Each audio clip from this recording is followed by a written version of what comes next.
O hemograma pode ser um exame muito confuso se você não souber entender tudo o que ele está dizendo para você. É um monte de número, um monte de letra e às vezes isso, para quem está começando, pode ser um grande problema. Nesse vídeo aqui, eu vou te explicar como entender os índices do hemograma, para que cada um deles serve, especialmente os índices do eritrograma, daquela parte inicial do hemograma. Se você ainda não é inscrito no canal, toca aqui embaixo, já se inscreve no canal e curta esse vídeo aqui para você poder receber os próximos que eu vou postar. Vamos lá. Inicialmente a gente vai entender a parte do eritrograma, que é a avaliação da parte vermelha do sangue, das hemácias. E são vários índices importantes que vão direcionar principalmente o estudo das anemias, a investigação diagnóstica das anemias, caso o paciente tenha, ou de outras alterações que promovem mudanças na série vermelha. Vamos lá. O primeiro índice é a contagem de eritrócitos. Isso aqui ele vai te dar o número de hemácias por milímetro cúbico. Como assim? É uma contagem. Você vai contar quantas hemácias tem por milímetro cúbico. Hemácia é uma célula que é responsável pela oxigenação tecidual, traz hemoglobina no seu interior.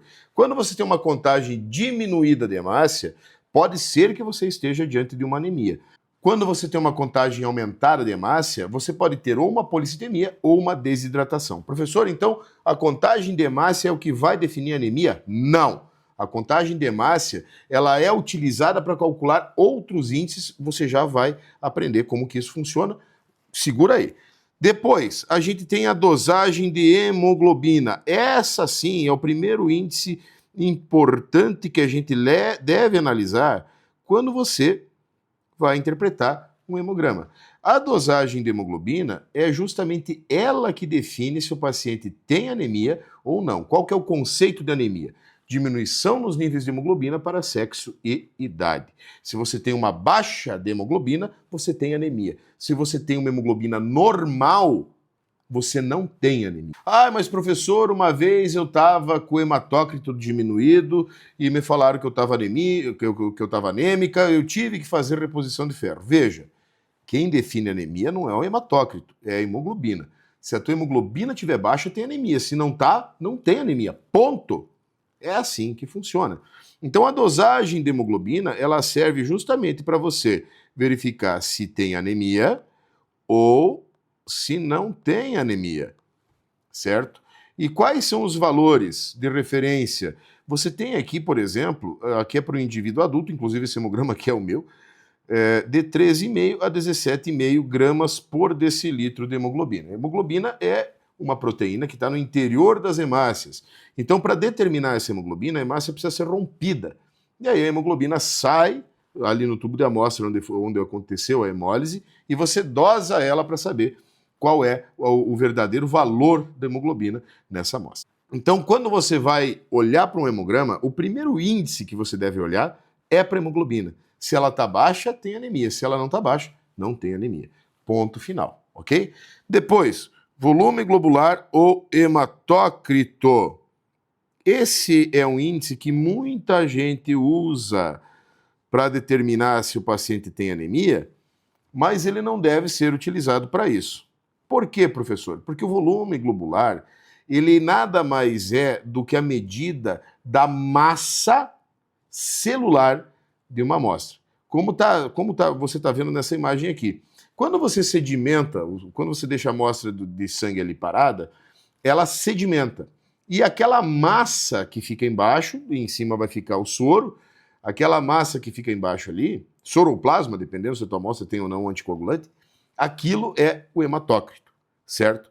Então, nada mais é do que essa medida. Ah, prof, mas isso aí usam para definir a anemia do paciente. Pois é, mas não é certo. Não é certo você usar o hematócrito para definição de anemia. Por quê? Porque se você procurar na internet ou em qualquer literatura, você vai ver que a anemia é a diminuição de hemoglobina de acordo com o padrão de referência para sexo e idade. O homem é diferente de mulher e conforme a idade tem um valor de referência também, certo? Tá, mas o VG, o hematócrito, eu uso ele para quê? Ele é um bom índice para você fazer o acompanhamento, por exemplo, de uma anemia. Claro, aqui tem várias aplicações, eu estou te dando algumas aqui só para ilustrar, para você entender esses índices. Então ele é muito bom para você fazer o acompanhamento de um paciente anêmico. Por exemplo, eu defini que o paciente tem anemia através da dosagem de hemoglobina. Nesse ponto, eu preciso investigar qual que é a anemia. Se é ferropriva, se é talassemia, se é falciforme, se é alguma anemia hemolítica, se é hemoglobinopatia, beleza. Identifiquei isso, através do tratamento, eu consigo acompanhar a evolução desse paciente pelo hematócrito. Por exemplo, se o paciente tem anemia ferropriva, e eu identifiquei ela através da hemoglobina VCM e HCM, que eu já vou te explicar, nesse contexto você começa a entender que, a partir do momento que você fizer reposição de ferro, esse paciente começa a melhorar. Essa melhora é percebida pelo VG, pelo hematócrito. Então você usa para ver a evolução do paciente, mas não para fazer o diagnóstico da anemia. E ele também é usado para calcular os índices hemantimétricos, que são VCM, HCM e CHCM. O que é o VCM? VCM é um índice que vai te dar o tamanho da hemácia, volume corpuscular médio. Se a hemácia estiver menor, ele vai dar diminuído. Se a hemácia estiver maior, ele vai dar aumentado. Se a hemácia estiver no tamanho normal, ele vai dar normal. Por que isso é importante? Porque na anemia ferropriva, por exemplo, que é a doença mais comum do mundo, você tem uma diminuição no tamanho da hemácia. Ao passo que, numa anemia megaloblástica, por deficiência de ácido fólico, que acontece nas grávidas, por exemplo, com uma certa frequência, você tem o aumento do tamanho da hemácia. Então, através do VCM, você sabe para onde você vai. Se você tem um VCM aumentado, você não vai pensar em deficiência de ferro. Se você tem um VCM diminuído, você não vai pensar em deficiência de ácido fólico em um primeiro momento. Certo? Então, o VCM é muito importante para você fazer a investigação da causa da anemia. O HCM, o que vem a ser o HCM? Esse HCM é uma medida que ele leva em consideração a quantidade de hemoglobina dentro da hemácia em peso. É como se eu pegasse uma balança, hemácia por hemácia, rasgasse a hemácia. O que tem dentro da hemácia? Hemoglobina. Então eu vou rasgar uma hemácia, a hemoglobina que está dentro dela vai cair nessa balança. Eu vou pesar, vou anotar. Pego outra hemácia, rasgo, cai a hemoglobina, peso, anoto. Cai outra hemácia, rasgo, né, peso, anoto. E faço uma média disso. É a quantidade de hemoglobina que tem na hemácia em picogramas. Tá, mas para que serve esse HCM? O HCM é um índice que vai te determinar se você tem hipocromia ou não tem hipocromia. Mas para que acho isso é importante? Veja, quando você tem uma anemia ferropriva, ela é microcítica hipocrômica. O que significa isso? VCM diminuído, microcítica, então o tamanho dela é menor. Hipocrômica significa que eu tenho menos hemoglobina por hemácia, certo? Então aí eu tenho uma caracterização da anemia ferropriva. Ele também é importante para você fazer a classificação morfológica da anemia e saber que anemia o paciente tem. Porque não é só anemia ferropriva que existe, gente, por favor, né? Até mesmo quem está começando na hematologia sabe disso. Ai, prof, mas eu não sei. Cara, então tu tem que assistir mais vídeos meus aqui no YouTube, tudo bem? Mas beleza, então o HCM serve para isso. E o CHCM? O CHCM, ele é muito confuso ainda para quem está começando, mas eu vou te explicar. O CHCM é um índice que ele vai te dar a concentração de hemoglobina por hemácia. Mas, professor, isso não é o HCM que faz? Você acabou de falar? Não, o HCM te dá em peso. O CHCM te dá em concentração. Por quê? Veja, se eu diminuir o tamanho de uma hemácia e manter a quantidade de hemoglobina dentro dela, o HCM vai ser o mesmo. Concorda comigo? Então eu tenho lá, vamos pegar aqui que eu tenho 30 picogramas de hemoglobina dentro de uma hemácia. O tamanho dela está em 80.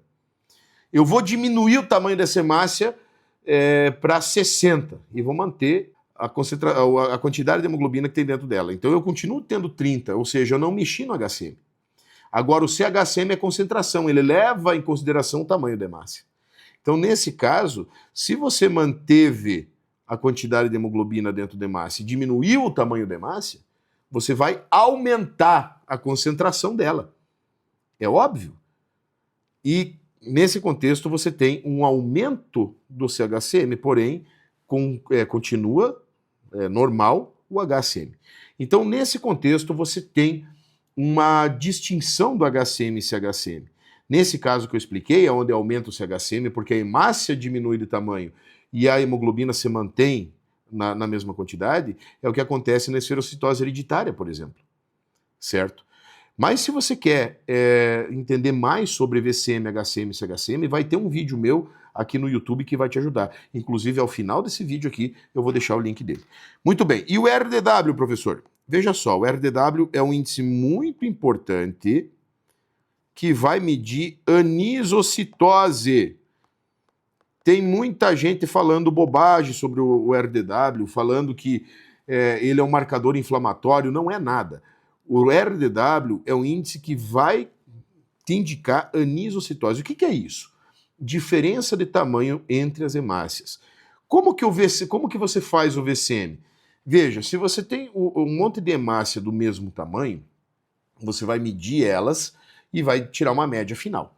Essa média final é o VCM. O que é o RDW? É o desvio padrão dessa média. Se você tem as hemácias todas iguais, o desvio padrão é mínimo, então o RDW não vai dar alterado. Agora, se você tem uma grande e uma pequena, uma grande e uma pequena, o desvio padrão vai ser alto, então vai aumentar o RDW, mesmo que o VCM dê normal. Então, o RDW vai te falar a respeito da quantidade de hemácias com tamanho diferente na amostra. Então, a anisocitose é medida pelo RDW. É assim que a gente aplica o RDW na prática, certo?